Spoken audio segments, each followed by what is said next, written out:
All right. So here's a few news articles. There has been a claim in North Carolina that you can stop this Madison Cawthorn guy from running for Congress because of a post-Civil War rule that someone who participates in an insurrection against the government is excluded.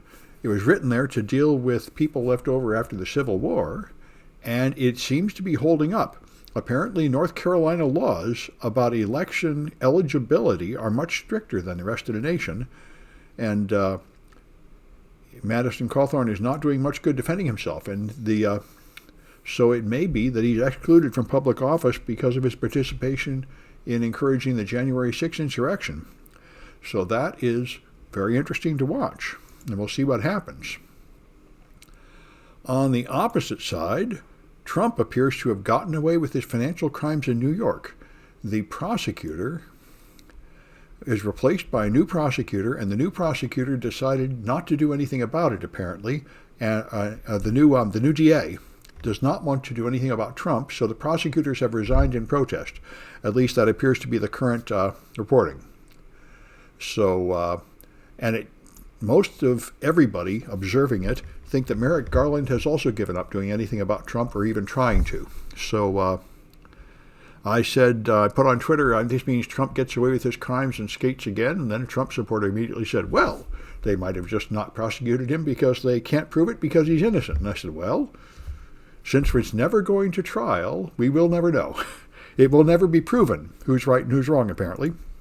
It's possible that he'll still be prosecuted in the state of Georgia, but we'll see. But this is the problem with a corrupt society. When you have somebody powerful, rich, and important, people are reluctant to prosecute them on the grounds that they will be able to defend themselves too much and you will lose, or you're just being bribed, or you're afraid of revenge later, which Trump is very, very vengeful. Anybody that says anything against him, he attacks them ruthlessly. This is a bad sign of a corrupt society when there is not everyone is equal under the law, not at all. But I've always felt like Trump could not actually be prosecuted in any court of law because he's too powerful and important. And some people are trying to do it, but without much luck so far. This was a surprise. Greg Abbott, the governor of Texas, has decided that any parent of a transgender child who is sending that transgender child to get any medical treatment related to a sex change is now guilty of child abuse and should be punished. And so he's ordering teachers, doctors, and caregivers to begin reporting all trans students. So this is going to be a sort of pogrom against trans students, accusing them of crimes, accusing their parents of child abuse. And, I would think it would be up to the parents or doctors or the child themselves to decide what medical treatment a trans person needs. I don't know anything about being trans, but the people involved in it say they need these treatments, and who am I? And who is Greg Abbott to say no? It seems to me like this should be up to the people involved. But anyway, this Twitter thread says if you're in Texas, you should leave the state. And they have a chart of states, and they recommend what state to go to. So this is, I'm kind of surprised this hasn't already started over the abortion ban in Texas. And as the American society crumbles into two opposing camps that have different sets of facts, different fundamental beliefs, and can't even talk to each other, I think we can expect more of this. And this is moving back towards the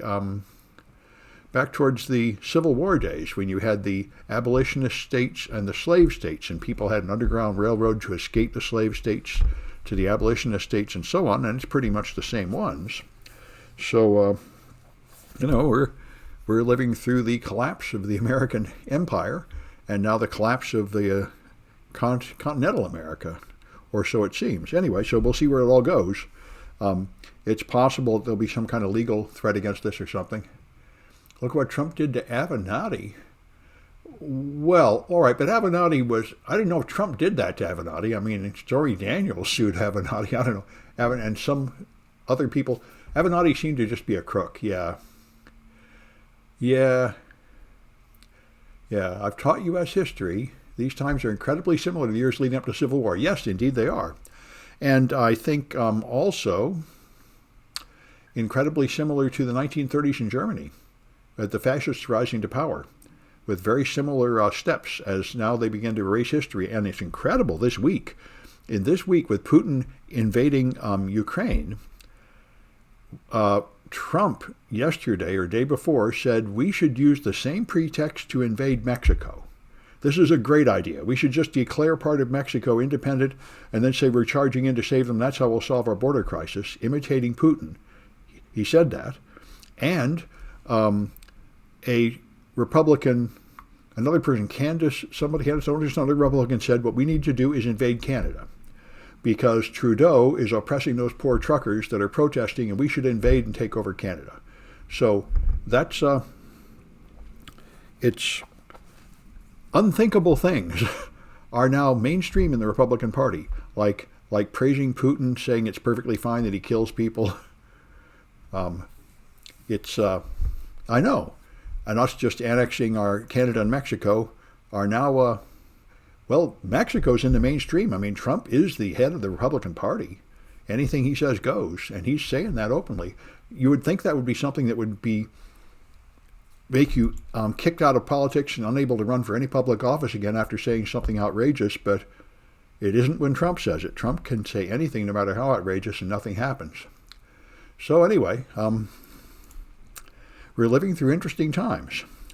So now everybody is very concerned about Russian cyber attacks. Many people say we've made these sanctions against Russia, which they seem to mostly be laughing off. However, they will logically attack us to punish us back with cyber attacks. And so a defender here on Twitter says he's been getting a lot of calls from people saying how to defend yourself, and here's his thread on how to do it.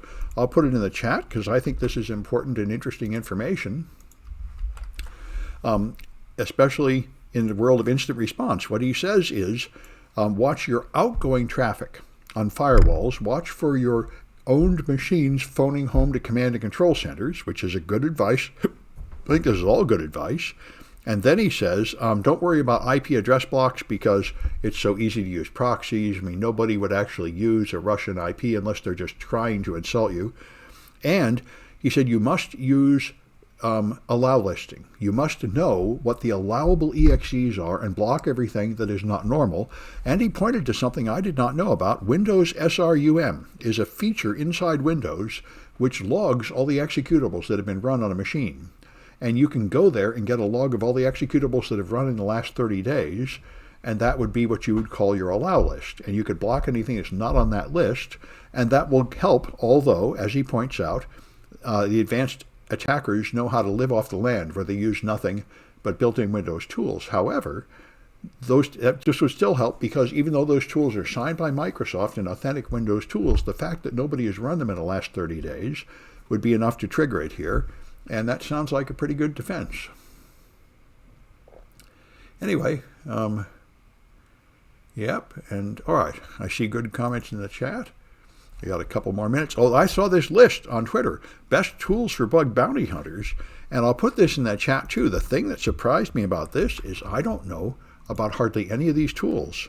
I thought I knew this business, but I only know of SQL Map, Hydra, John the Ripper, Nmap, and Nikto, and there's all these others I've never heard of or used. So they're probably all well worth investigating. Here they are being recommended for bug bounty hunters, and so here's another whole list of them. I've heard of Smuggler, I haven't used it. SSRF map sounds interesting. Anyway, a lot of interesting tools here, a lot of fun things to check out. GoBuster, yeah, I've heard of GoBuster, yeah, like Derby, yeah. Anyway, I recognize enough of these to believe that this is not just a stupid list. It just obviously he knows a whole bunch of ones I don't know about, and it would be fun to check them out.